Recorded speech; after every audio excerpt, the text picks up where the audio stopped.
everybody, and welcome to Shadow at Night. This is Monday, September the 29th, 2025. And on the show tonight, a little bit about Dr. Daniel Nagase and the video he released last week. There are some people disputing what he said, and I'm one of them. I found it very disappointing that he would release a video like that. And I don't know what it is exactly. It seems as though that some of the independents, some of the freedom fighters that we got to know so very well during Freedom Convoy especially, and even before that, who feel as though they've lost a little bit of sparkle, maybe, a little bit of notoriety in the freedom public eye, are desperate to get it back. And so they'll say something that is completely contrary to reality. And you have to wonder, why? I can't think of any other reason other than to draw attention to themselves, which is a shame. There are some independents who are finally getting on the ostrich story, after a little bit of movement by the Conservative Party of Canada. We're going to get into that a little bit tonight too. But I don't think they're doing it for the right reasons. I think because they see such a stir, especially in the past couple of weeks, they're saying, hey, I can get some clicks on this, and they're jumping on board. And that means they'll probably get off just as quickly as they jumped on, which is sad. I would like to thank Rebel News, Drea Humphrey, for being on top of this right from the beginning. I would like to thank Odessa Orlowitz as well for being on top of this right from the beginning. I wasn't on this story right from the beginning. Carrie Simpson had to talk me into it at the end of January of this year. We talked, and she said there's a situation brewing with Universal Ostrich Farm in BC. I'd never heard of it, obviously. I don't think many people had. And I said, ostriches, why is this important? And she told me the story, and then we had Carrie and Katie on at the beginning of February, I think, maybe the end of January, and we've been on this story here on this show ever since, and I will follow this story until the end, one way or the other. So am I happy that more independents are on this? Sure. The more exposure, the better. But I often wonder, why are you guys doing this? Are you doing this for attention? Clicks? Or are you doing this because it's the right thing to do? That's the reason I do this. For 5 years, I've been doing this. Because I can't not do it. It's the right thing to do. And if I didn't do it, I would not be able to sleep at night. I swear to God, that's how I feel about it very strongly. And I know you guys do too, because you're here with me every night. Some of you have been with me for years, others just a couple of months. Some are brand new. So I want to thank you guys all for being here every night and building this community. The Shadow at Night live stream, as always, speaking about building community, Kevin and Anna, two of the best people you'll ever meet. And they run Canada Nano Silver. And here's a commercial about them. Silver is amazing. It has several natural health benefits, and it's been used for hundreds of years for health and healing. That's the main reason they made silverware from silver. But seriously, this nano silver from Silverceuticals is the best and safest silver you can find. There are hundreds of studies and reports on it. I've read some of the studies myself, and it's mind-blowing. One of the things that sets Silverceuticals apart is that it washes out of your body in 24 hours. No silver buildup and no turning blue. And it won't even harm the good bacteria your body needs. It's so effective they can use very small concentrations of silver, like 10 and 32 parts per million, and still outperform other silvers that have up to 3,000 parts per million. It's safer and more effective at the same time. It is an incredibly small particle that is small enough to work through your body, but big enough not to fall out of suspension. They infuse it into almost all of their products. It works in facial serums, toothpaste, gels, and even gummies that work to help your immune system.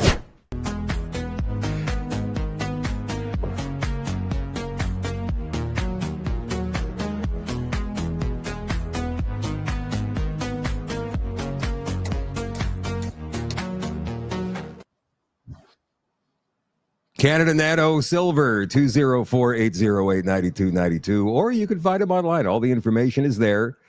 CanadaNanoSilver.com. Hello, Michael, watching in Brampton tonight. Barbara is watching in Glenora. Wanda, hello in Sudbury. Debbie is watching in Kipling. Hello, Chris, watching in northern New York State. Wayne and Patty are watching in Ontario. Hello, Ken in Australia. Miraki Movement, watching in Montana. Bev is in Fort Mac. Hello, Carla in Calgary. Karen is watching in Brockville. Hello, Kathy, watching in Bothwell, Ontario. Carol is watching in Strathmore, Alberta. Hello, Rita, Shelley, Leslie, Gloria, Trent in Lloydminster. Jackie's in Winnipeg. Hello, David, watching on YouTube in Spruce Grove. And over to Rumble, Glorence. Glorence is watching tonight. Hello, North Scotty in northern Manitoba. Uniacke is watching tonight. You Go Girl, 123. Lynbridge, Esky Dogs, Kiva and Jimmy, Vilma, Dog Park Lady, Cosford, Nutsy, MBP, 113, World Peace, Swirly Bird, all the regulars, and some new folks I see over on Rumble. Whatever platform you guys happen to be watching on tonight, wherever you're watching from, get it out there. Don't forget to like and share. It's important that people hear this stuff, because if all they're getting is the left-wing corporate media, they're going to stay lost. They're not hearing everything, which is a terrible shame. If you can get them to hear just one item that we air on this show every single night, you might get them more curious to go and want to see more. Remember when you first woke up finally and you wanted more? More, gotta have more. All right, so our friend Connie on her Substack wrote this. Connie Shields. Let me get rid of this picture of me on the screen. There we go. Fact-checking Dr. Nagase, setting the record straight on the Ostrich Farm. And you know what? Man, I get so many. There's the video. I'm not going to play it because there's so many inaccuracies in it. But somebody sent me a message from an immunologist. And I can't remember if it was last night or if it was this morning. I get so many messages, you guys, and I'm already asking people now, please don't spam me with reels and videos, because it just fills up my inbox and I can't keep track of actual newsworthy stuff. So that would really help me. If you don't send me 12 messages a day, only the most important stuff would be great. Anyway, I got this message somebody sent me from an immunologist, and now I can't find it. Maybe I forgot to forward it to myself or whatever. But if you're the one that sent it, or you know where that message might be, because it has been flying around the internet today, apparently, please post it in the comments. Thank you very much. It came from, I can't remember her name, but a female immunologist who's been doing this for many, many years and refuted pretty much everything Dr. Nagase said in a very polite manner. I definitely want to make sure I don't forget to say that. So recently, Real Truth, Real News on Rumble published an interview with Dr. Daniel Nagase. In that video, Nagase alleged that the Universal Ostrich Farm's birds were part of a dangerous biological experiment, that they had been injected with spike proteins and that contracts required their destruction. Now, first things first, I spent 2.5 weeks at Universal Ostrich Farm. I went through every single document without going through private drawers that I could get my hands on. I saw nothing like that. Nothing.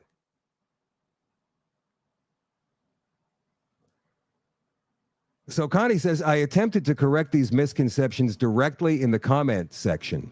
I pointed out the birds were never injected with spike protein, that no contract exists with the Canadian government, and that antibody research using proteins is standard in agriculture and in medicine. It's true. If you drive by pretty much any farm these days, it will say well, maybe not biohazard, but it'll say experimental, whatever. There's a sign on it. That really doesn't mean much, but they do have to put it up via CFIA regulations. Anyway, instead of engaging, my comments were deleted and I was muted from participating further. This raises a critical question. If the information is solid, why silence legitimate corrections? 62.3 thousand followers, both Dr. Nagase and the Real Truth, Real News interviewer repeatedly told viewers to ask questions. But when I did exactly that, asking the hard questions that undermined their claims, my comments were deleted and I was blocked from participating further. This is the same pattern of selective openness we see in mainstream institutions. You can speak freely as long as you don't question the core narrative. True intellectual honesty doesn't fear uncomfortable questions. Breaking down Dr. Nagase's claims. The ostriches were injected with spike proteins. Fact, the ostriches were never injected with live virus or whole spike protein. The hens were given a synthetic protein fragment which stimulated their immune system to produce antibodies. This is no different from how chickens, llamas, camels, or even plants are used in research worldwide. Their antibodies are harvested safely, often through eggs, mostly through eggs in this case, blood draws, or milk, and the animals live on. Number 2, all experimental animals must be destroyed. Fact, this is a misrepresentation of laboratory protocol. In university labs, rodents or primates in tightly controlled experiments are euthanized afterward to prevent cross-contamination.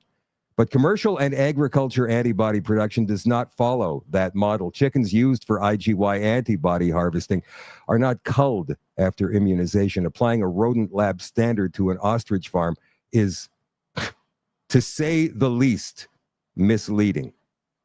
Number 3, keeping the ostriches alive breeds resistant viruses. Fact, viral resistance emerges under massive sustained selective pressure. Billions of human infections or widespread vaccine use.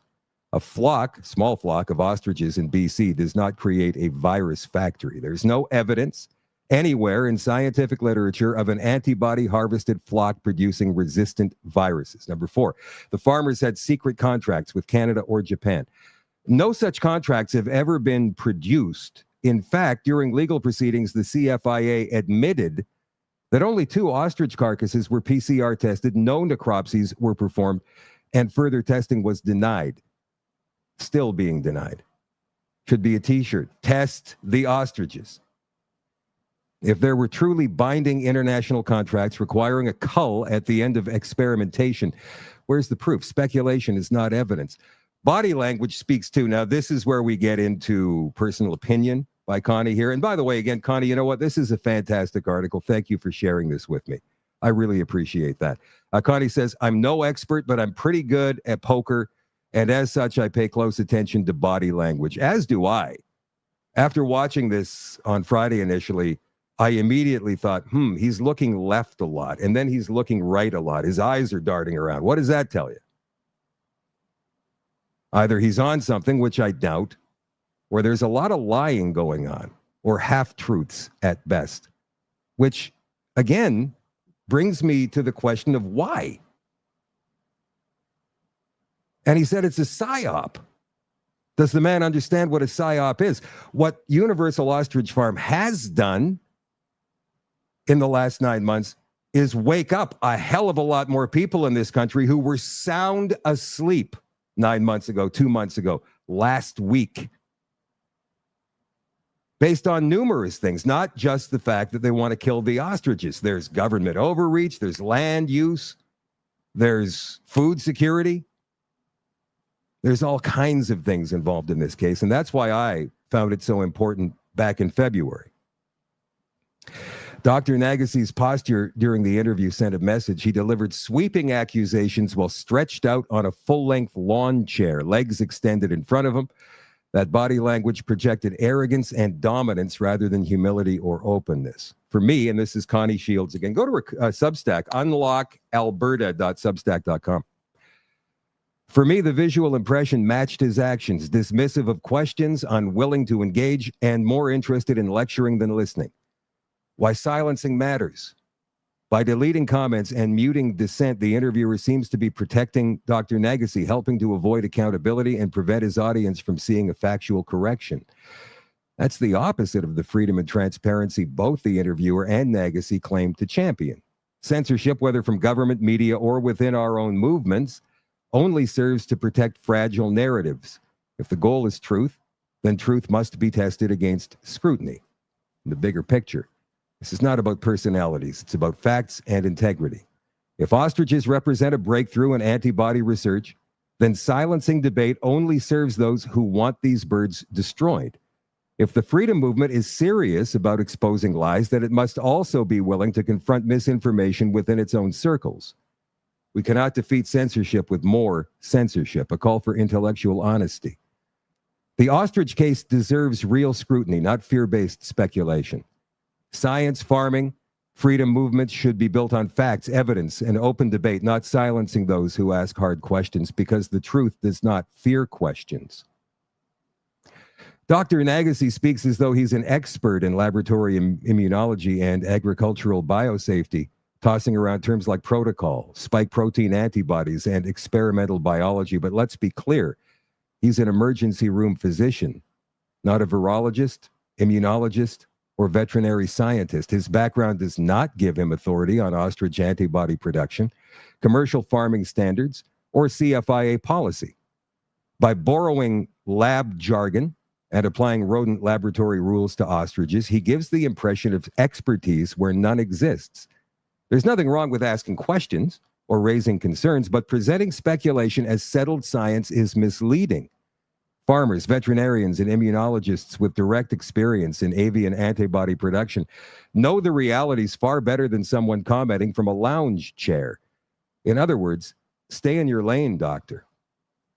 Expertise in emergency medicine does not translate into expertise in immunology, veterinary farming, or the unique science of ostrich antibodies. Ironically, even the CFIA itself tried to shoehorn a mouse study into the ostrich case. In its materials and courtroom arguments, the agency leaned on rodent lab protocols to justify mass destruction of healthy rare ostriches, a species with completely different biology and antibody production. It's absurd to treat a 300-pound long-lived bird like a disposable lab mouse, yet that's precisely what's happening, applying lab rules meant for caged rodents to a commercial decades-old ostrich farm. If Dr. Nagase and Real Truth, Real News truly believe in truth, then let's have that conversation openly, without deleting comments, muting voices, or branding everything a psyop. Honest debate requires accountability, not censorship. The ostrich farm story deserves transparency, not speculation dressed up as expertise. I challenge both Dr. Nagase and Real Truth, Real News to sit down with the farmers, veterinarians, and scientists who actually know the facts and have that discussion in the open. The truth does not fear questions. So why should they? That is a fantastic Substack, and you can find that unlockalberta.substack.com. That's Connie Shields. Our friend Connie wrote that. That is fantastic. Thank you, Connie. And I know there's been a lot of questions asked, and there was a hit piece done on Katie Pisitny over the weekend that I'm only acknowledging because of how absolutely vile it was. We need to do better. And whoever is responsible for that, hang your head in shame, man. Look, I understand people may have questions, and that's absolutely fine. I have tried to answer those questions here with Katie, with Dr. Stephen Pellick, all of the people who were involved in Universal Ostrich Farm. We have tried to ask every question exhaustively and then ask it again and again and again and again. But at some point, those questions have been answered, and it's time to move on. And for those people who cannot accept the answer, they'll look for an answer themselves. And sometimes it is way out there. Way out there. And maybe sometimes that's all there is. There is no more. That's the answer. All right. I guess we can move on now. Speaking of the ostriches, we're going to stay with this for just a second. This is from Conservative Party MP Scott Anderson, Vernon Lake Country Monashee MP. Ostrich update. I flew in from Ottawa Saturday morning and made the 2 hour. Now, this is this is going to anger some of you, and it's also going to make some of you go, oh, well, that's good. I was a little put off by something that he put in the middle of this. But anyway, let's read through this, because overall, I'm going to give it a B. I flew in from Ottawa Saturday morning and made the 2-hour drive out from Vernon to Edgewood in the afternoon, as my chief of staff already has a few times this week. It's increasingly clear to me and everyone else that the ministers of Agriculture and Health need to intervene and either declare these birds research subjects or explain to Canadians why they're allowing the slaughter without testing. If you're reading this, ministers, please tell Canadians why you're allowing this. We'd all like to know. How the Liberals allowed this drama to become a moral, political, and scientific fiasco of international proportions is beyond me. Sorry to be partisan, he says, but I'm angry. These Liberals have had a chance to change the country, and as a result, we're so far behind everyone else now in the G7 that it's tragic. And on this issue, as with so many, they're lost. My office is receiving upwards of 1,000 communications a day on every medium, and other MPs tell me some of theirs are from as far away as Europe and Australia. The out-of-control Liberals have already made us economically poor, socially confused, and all around angry at each other. And now they're making us into an international laughingstock and a national pariah all at once. And all over a herd of ostriches. Well done, Mr. Elbows. Canadians need to be able to trust our institutions, and to do that, we need transparency. Our institutions are supposed to translate law into action, so if the CFIA is following its mandate, only the Liberal minister responsible can stop it. If it's overstepping its mandate, then we have an even bigger problem. But he says, I can't imagine that. Really?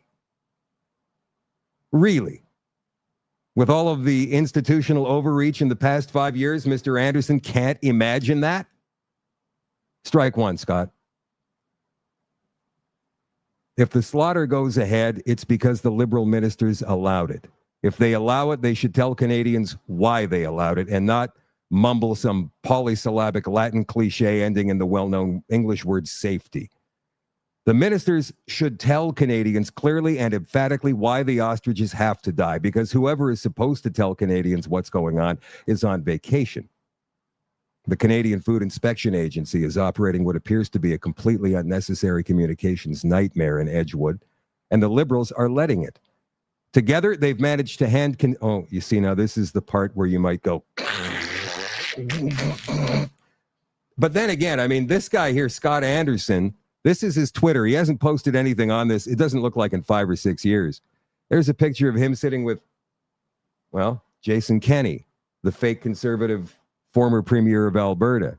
At one time, Scott was the interim leader of the Conservative Party of BC and a city councillor in Vernon. Anyway, where's that conspiracy theory part again? Yeah. Together, they've managed to hand conspiracy theorists a near-perfect scenario.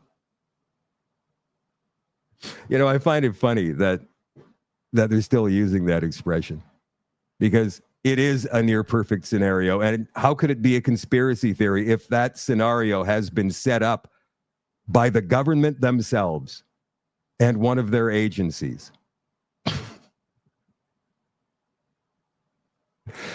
A mysterious operation with high levels of secrecy, including a heavy police presence, a sinister-looking construction, a tight-lipped refusal to release any information to Canadians, and a vague statement on their website using bureaucratic weasel words like associated with and possible, all salted with dire warnings about health.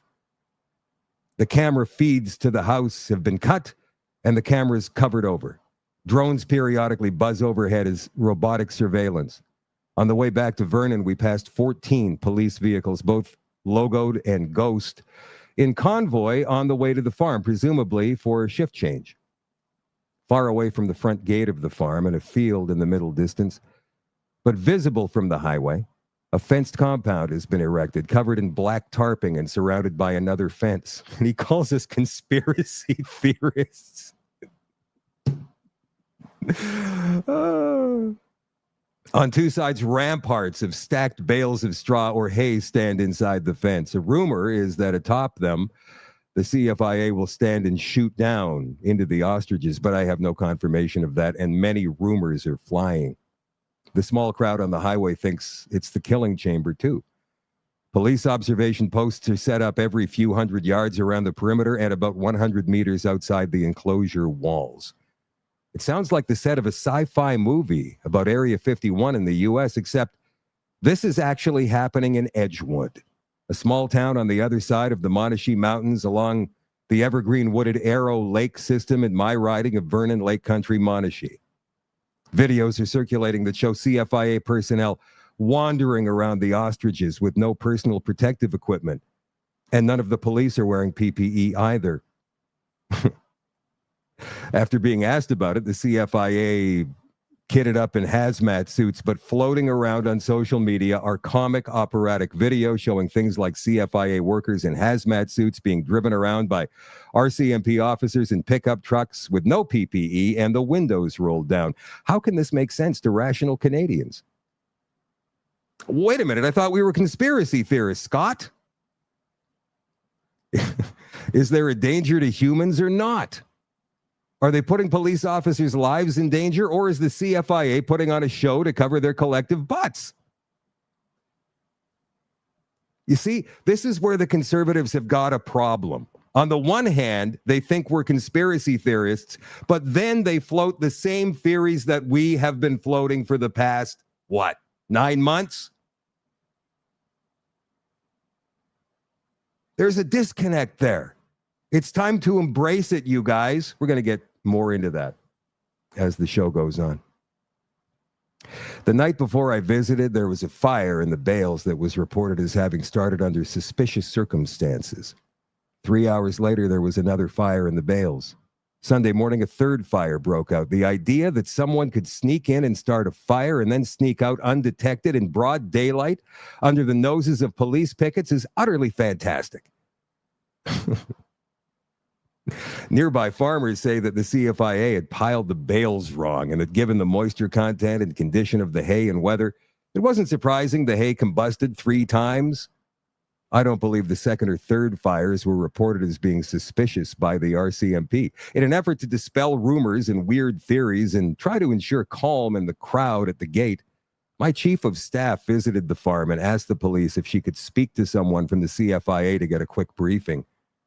The police transmitted the message to the CFIA, but my COS chief of staff waited 4 hours to no avail.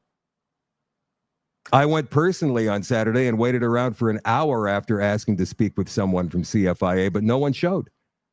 The police liaison told me he delivered my request to the CFIA, and I believe him. Since the CFIA won't talk to the media or the scientists or even the local federal member of parliament, I'm left wondering what the hell is going on as well. Well, yeah. I find this hilarious. I'm sorry. It's good. It's angering, but it's also funny. And I know he didn't mean to be all three. If the Liberal government had actually set out to make people distrust them, they couldn't have done a better job than this bungling gong show. It's both tragic and ridiculous. Is it any wonder under these conditions that conspiracy theorists are rampant?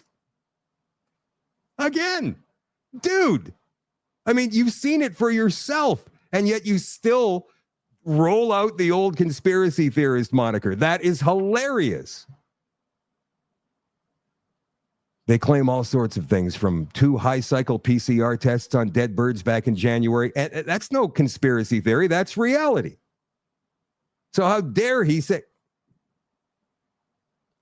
but refused to test a herd of apparently healthy birds 8 months later before slaughtering them? In what universe does this make sense if the object is to save humans? And if it's not that, what is it? You see, he's asking all the same questions we conspiracy theorists ask, but yet he calls us... They're getting there. I think. Maybe. If they won't talk to a federal member of parliament, is there anyone they will talk to? No wonder so many rational people are able to see and support a boogeyman theory, because people will always fill the unknown with the suspected. It's a rational response to this kind of secrecy. Obfuscation, bureau speak. Even if the CFIA discovers the birds are sick, at this point, who will believe they didn't make the birds sick themselves? The Liberal Now he's spewing conspiracy theories. Oh, man, I'd love to talk to this guy face to face. The liberal ministers have to step in if they're even able to. Why wouldn't they be? Are they being told not to? Is that it, Scott? Or am I just a conspiracy theorist? I have only good things to say about the RCMP, he says. They don't want to be there any more than the protesters want them there. But they are professional and polite in doing what they're paid to do. It's easy to say they have a choice not to, but those of you who have a family to feed and whose family's well-being depend on your career, not job, but the career you trained for, look deeply into a mirror. These police are just like us, but they don't put their lives on the line every day as a member of the parliamentary force just to flounce when things get uncomfortable. They signed up to protect the law, and the law says the CFIA can slaughter the birds. Well, that's a cop-out, bud. The RCMP are doing exactly what they promised to do when they joined Defend the Law and Keep the Peace. No. There's caveats to that. And that is a cheap cop-out. The protesters themselves have organized a sort of security PR to stop any signs of trouble and ask the culprits to leave, as you'll see in a video between the crowd and police. The police are friendly and seem to be getting along well with the crowd, but the CFIA are staying well away. I can glimpse them in the background, walking in hazmat suits among the uniformed police. It should never have come to this. We apparently can't make either the CFIA or the Liberals talk, but I can't help wondering why. The national embarrassment of this macabre death watch is both tragic and inane, brought to us yet again by liberal befuddlement at the rudder of the ship of state.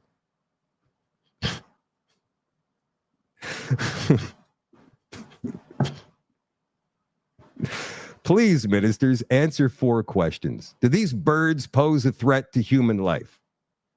Why not test them? Is culling actually necessary? Why not tell Canadians what the hell is going on out there in Edgewood anyway? Scott Anderson, Member of Parliament for Vernon Lake Country, Monashee. All right. There he is there again, just in case you forgot. We're going to get into all that stuff in just a second. Are the Conservatives finally getting it? I know I'm already halfway into the show, and I'm not close to being as far along as I'd hope to be by this point, but there's some stuff that needs to be finally covered here. I pulled a couple of videos off social media today. The two Michelles, the two most famous conservative Michelles in Canada. There's Michelle Ferrari, who's not an MP anymore. We know this, but she's still speaking out like she is one. And then there's Michelle Rempel Garner, who's got her own podcast once a week. And by the way, Parliament or House of Commons resumes on Wednesday. Let's go to Michelle Ferrari first. I keep saying that it seems as though she's getting it. She's getting closer. And then she pulls back. She seems to, and then she just, I can't say it. Here she is. Listen to what she says here. She doesn't go all the way, but listen. Hey, my name is Michelle. I'm a mom. I'm an entrepreneur. I was a member of Parliament for the Conservative Party of Canada. Before I got into politics, I really thought everybody had good intentions and it didn't really matter what you did. Whatever was going to happen anyway. And I make this video because I genuinely think we're in some kind of psychological war. People are being assassinated in public for what they say. I believe humanity's been here before. I haven't in my lifetime. I'm 46, and I know we'll get through it. But I also think if I don't say anything, then you don't know what I know based on what I've witnessed and what I've seen. So at this point, I'm going, oh, she's going to spill it. She's going to say it. Now, this video is, when you see it on social media, it's about 14 minutes long. I've cut it down to like 4 minutes here because she goes into the the finances of the country and what the liberals are doing and da. But so far in this video, it sounds like she's about to call out Agenda 2030, doesn't it? I need you to challenge what you think you know. I saw friends, family turn on me because they thought because I said I was a conservative. I saw media twist and turn messaging on me. I was the only candidate in Canada with a third party that registered against me, where they had to coordinate all parties to take me down. They didn't like what I was saying, and they didn't want me in power, and they created a narrative that I was this rage-baiting partisan hack. And anybody who really knows me knows I'm not. And I'm doing this video because I actually am. This isn't about whether you're liberal or conservative anymore. This is about your kids and your grandkids. And I'm emotional because it's not for theater. We don't know what we don't know. And I believe there is a war, a psychological war, where people are pitting you against the other person. And I actually, when I get to talk to people in person, I believe fully that we have way more in common than we don't. I have many NDP friends. I have many liberal friends. There are radicals on both sides of the spectrum, and it's no longer about that. I am telling you, you need to challenge what you think you know. All right. She's doing it. Right now, I can feel her wanting to say more. Can't you? This is not about liberal conservative. This is not right left. This is good versus evil. But then she chickens out. You don't. You are locked into a fixed mindset. Go do some research on what fixed mindset versus growth mindset is. You have already decided when you turn on the TV or your phone, or you're watching me, you've already decided, I hate her. She's mean, she's vile, she has an agenda. I ask you to step back and look at the facts and the stats of what is happening in our country. Criminals are roaming free. Addiction has taken the lives of so many loved ones. They are slumped over like zombies in our downtown, while the people who are supposed to help them give them more of the thing that makes them sick. Families are taxed into oblivion. They can't make ends meet. They're using food banks at record high usage. The liberals lie about the programs to get votes. They literally admit it. The public safety minister admitted it on tape. Every police force in the country has asked for bail reform, and yet the justice minister's first call to action is to implement hate speech laws, while he lets people out within hours of committing violent crimes, repeat violent crimes, while the number of victims just escalates every second of every day in this country. I don't care if you're conservative or you're liberal. The policies that are put in place by the government in charge are destroying your life and your children's life. And if you're holding on to hope that it's going to get better because Mark Carney has a nice resume, how many people in this world have look good on paper and are terrible in real life? She gets close to the edge, and then she backs away. Very close to the edge. I mean, she's pointing out all of these obvious things that we know. People are dying of drug overdoses in the street. People are starving. You can't find a house in Canada. You can't find a job in Canada. If you're Canadian, if you're an immigrant, well, that's different. But she failed to ask the one question that would bring her to the next level. And that is why. Yeah, sure, the liberals are putting these policies in. But who in their right mind would do such a thing to their own country unless they're following somebody else's plan?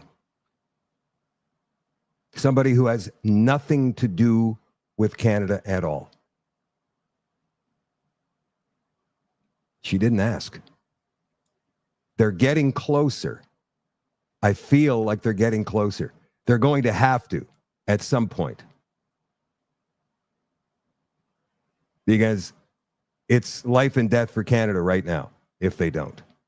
And they need to start calling this stuff out. And more importantly, they need to start normalizing this stuff and bring it from the realm of conspiracy theory to reality, because that's exactly what it is. It's on paper. We've all seen it. Go to the UN website if you want to see it for yourself. Read through the flowery garbage, the flowery language, and see exactly what some of those SDGs really mean. Michelle Rempel Garner. Some people say she was a global young leader. I think she was. That doesn't necessarily mean she got brainwashed. I think she came back from that more of a conservative than she ever was. I don't know. She certainly doesn't sound like a liberal, except for last year when she started talking about the liberal censorship plan. And I thought, oh, good, they're talking about the censorship plan and calling it the censorship plan. And then she said, no, we have a better plan. What? How about this? No plan at all for censoring the internet. That works for me. And if parents are worried about their kids being on the internet late at night, then they can put in programs that stop their kids from being on the internet late at night. That's it. So Michelle's got a podcast. I'm going to throw it up here. She's with her chief of staff in this. And once again, the Conservatives get very close. Right into the clip of Keir Starmer making this announcement, and then we're going to break down the politics of this situation and why I think it's coming to Canada. And that is why today I am announcing this government will make a new free of charge digital ID mandatory for the right to work by the end of this Parliament. Let me spell that out. You will not be able to work in the United Kingdom if you do not have digital ID. It's as simple as that. Because decent, pragmatic, fair-minded people, they want us to tackle the issues that they see around them. And of course, the truth is, we won't solve our problems if we don't also take on the root causes, looking upstream to tackle poverty, conflict.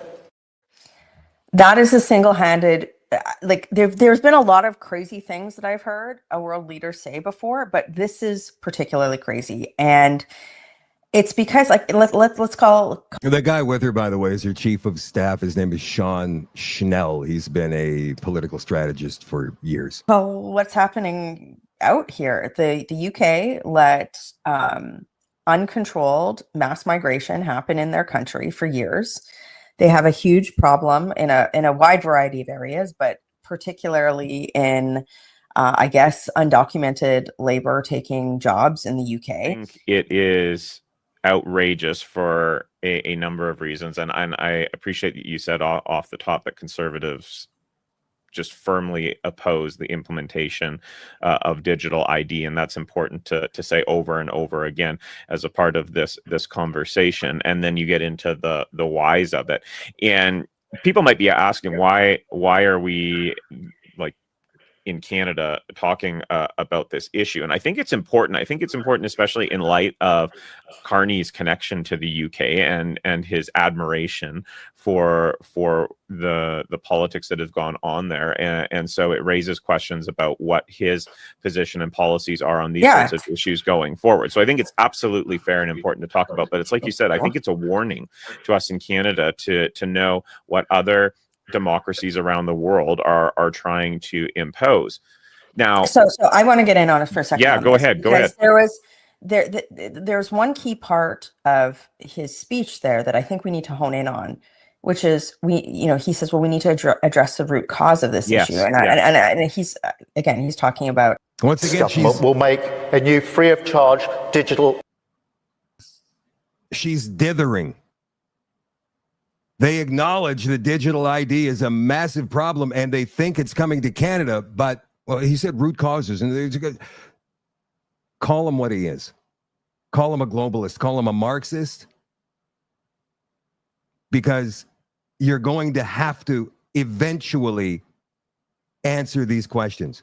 Why are they imposing these measures on us? How does it make any sense? Because what they say is clearly a lie. We need to impose digital ID to get rid of all these illegals. What? Are you freaking kidding me right now? That makes no sense whatsoever. And that is why today I am and he's talking about, essentially, I think he's talking about undocumented migrants taking UK jobs, right? And there being an economic slowdown in the UK, and this is his fix for it.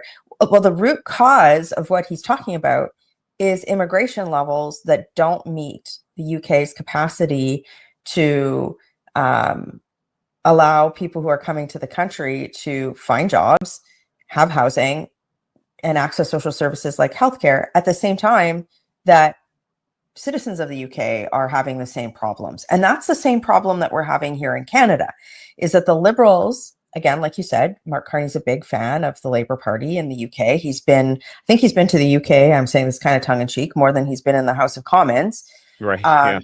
Since he's become Prime Minister, but I digress. The Liberals, their policy has been the same policy of the UK, which is uncontrolled, unfettered, like high levels of temporary foreign workers through a variety of streams, temporary foreign students that have work permits.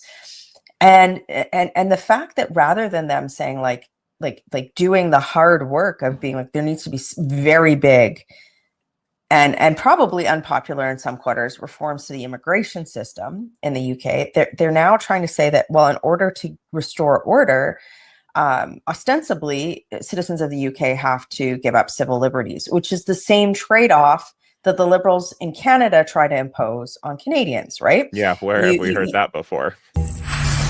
Once again, not asking the question, why?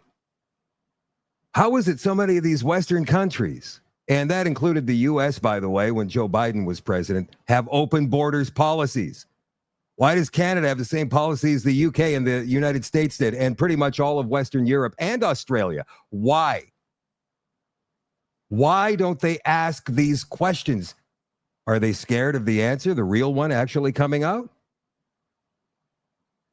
Because if they are, then one of two things. They're cowards and they think they're going to be just completely sliced and diced by the left-wing corporate media, or they're in on it. But here's the thing. If they're in on it, why would they be bringing it up in the first place? And eventually, they're going to have to say something about Ukraine. That's enough. Poilievre is a big one for, cutting foreign spending and all of that, right? Foreign aid, half in half, he said during the election campaign. Immigration, we'll cut it down. We'll get rid of all the criminals. But Ukraine, for some reason, he wants to send them billions and billions of dollars. That makes no sense to me. If you're a conservative, then be a conservative. Take care of the people at home first. What is it with Ukraine? Oh, I know.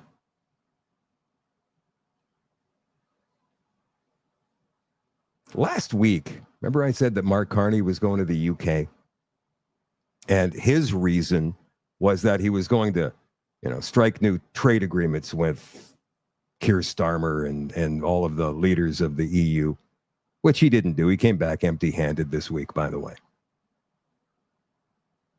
But he got there the same day that Keir Starmer made the address on Friday, it was Friday, about the digital ID, mandatory digital ID. If you want to work in the UK, you must have mandatory digital ID. So Carney holds a press conference when he gets back, and the reporters are asking him, so who'd you meet with? What'd you talk about? Here's what he said. New York and London in recent days have been meeting with lots of business leaders and CEOs. For the most part, we don't know who those people are. Can you tell us who those people are? And will you commit? Oh, by the way, courtesy of Elbows Up TV. That your office share who you meet with at a business level like this? Yeah, I think we share broad. It's a good question. Actually, don't know what we share, to be honest. I mean, how's that for an honest answer? Can you tell us a few of the people you've met? We met today with a number of infrastructure, basically infrastructure type investors. So people who have global capital invest around the world, largely in infrastructure projects. And the sense that what I was looking for was partly obviously to tell the story of what we're doing in Canada, major projects, improving the tax system, moving forward fiscal responsibility, but also to hear from them perceptions of Canada, where they're... It's funny hearing him say fiscal responsibility also when the public budget officer last week said, if we continue on this course, we're big time screwed. Like, it's not even like that far off. In other words, a controlled demolition of our economy. And here's Mark Carney talking about fiscal responsibility. They're investing elsewhere, what's driving their investment, what are the major themes, so that we're setting up the right partnerships for the country. I'll review our policy. I don't know what our disclosure policy is, so thank you for that question. And I don't know if we have to check. There's no. Let me be absolutely clear, though, just for the avoidance of doubt. The discussions I had in New York and here are discussions about the overall investment climate, not specific transactions or investment deals. Is how is Canada perceived? What are the global trends? What we're doing? How that would be perceived? Because we're looking to raise the profile globally. Because, as I said in my earlier comments, significant capital is going to be required. What is he talking about? Even nothing but like. I just want to get the feel for it. He didn't mention any names of the people he sat down with. He's lying. You don't say that many times unless you're lying. He was over there talking with Ursula von der Leyen and Keir Starmer and all the rest about, hey, we got to get this digital ID in. How are you guys doing with the agenda? How far along are you? Oh, we're up to the digital ID stage. Really, we're still stuck with the immigration deal. We're still flooding our country with illegal immigrants. Well, not illegal anymore. That's what it was. It had nothing to do with trade. Our dollar right now is at 70 cents US and falling. It's a controlled demolition of the economy, my friends. That's what it is. And that, it's funny. I had Wayne Peters on 4 years ago now. He said that to me. It was going to happen. Wayne said, I'll give him a shout out for this one. A controlled demolition of Canada's economy is coming. What does this look like to you? Here's our parliamentary budget officer in committee last week. Watch. Funny fiscal outlook. It's a really serious fiscal outlook. And we don't lightly use the word unsustainable, right? Unsustainable means you don't have the option of saying, maybe I'll wait a couple of years, I'll see how things go. It means if you don't change, this is done, right? So it's very serious. If you don't change, this is done. What does he mean by that? Like our country is forced into liquidation?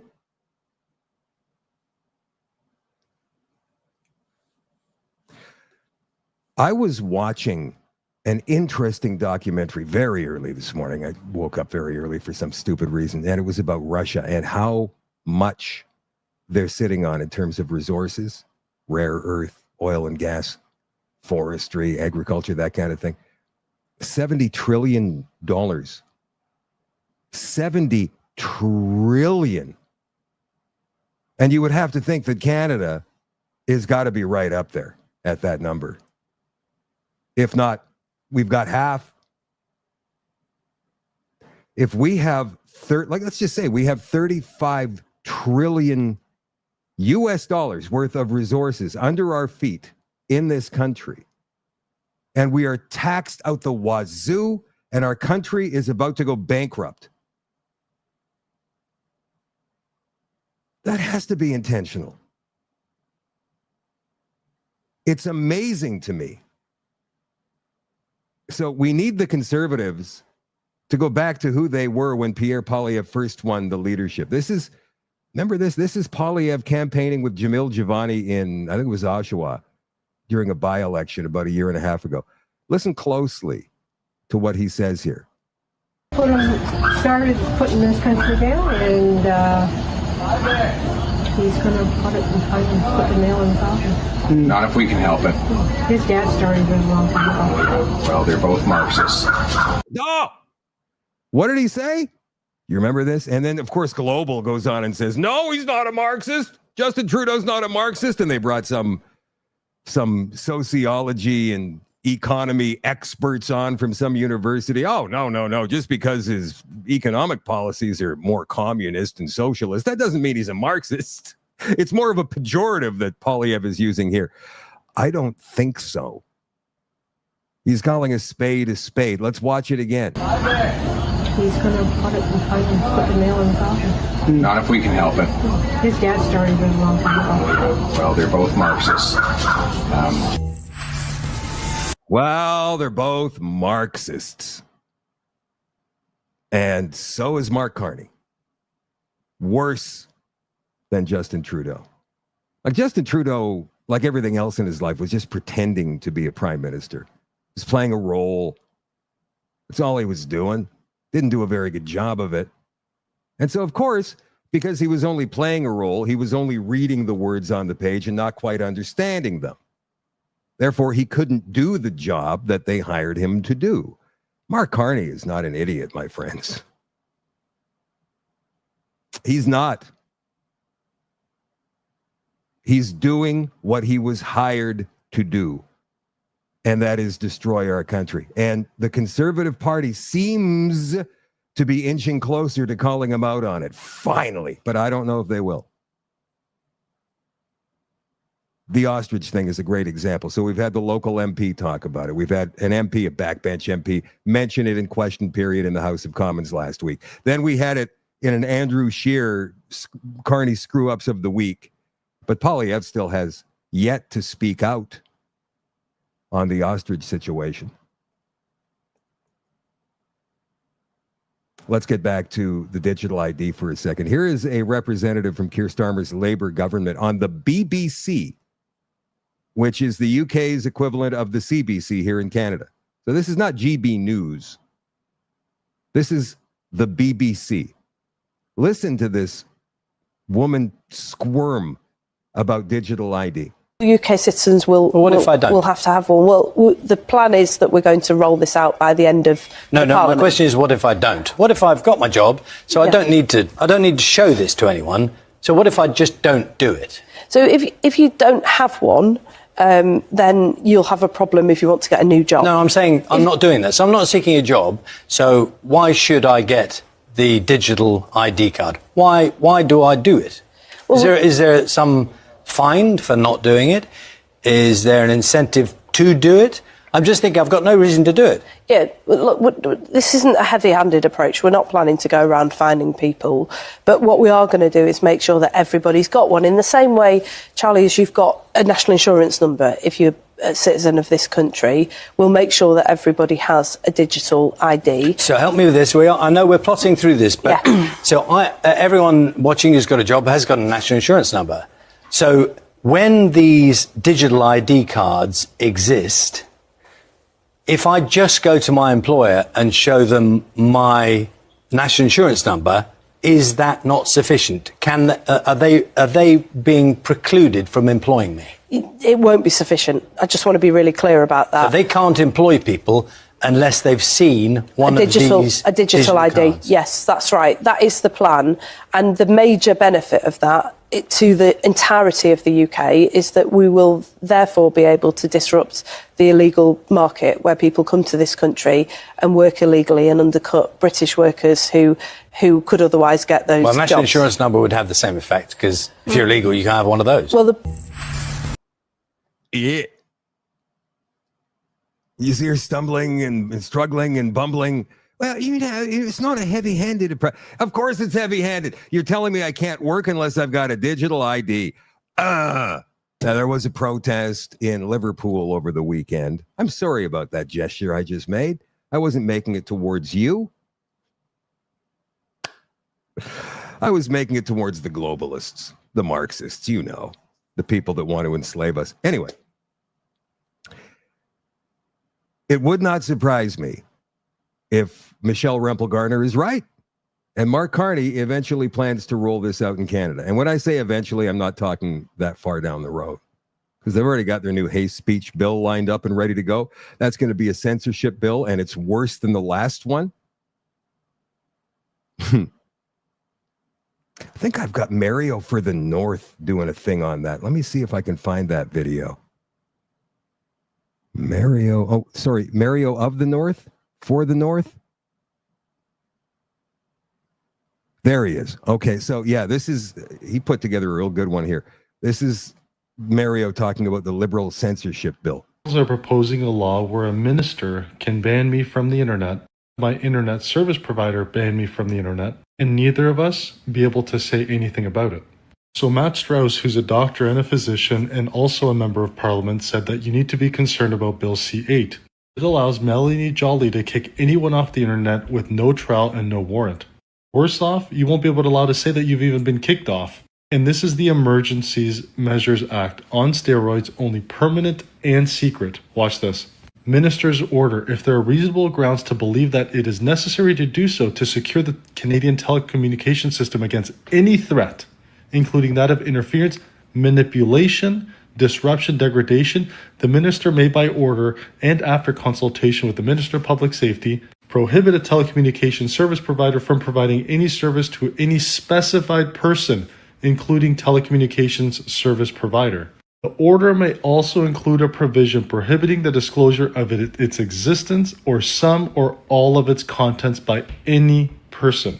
This is crazy. The minister may require any person to provide to the minister or any person designated by the minister, meaning she's able to designate whoever the heck she wants, within any time and any subject to any conditions that the minister may specify.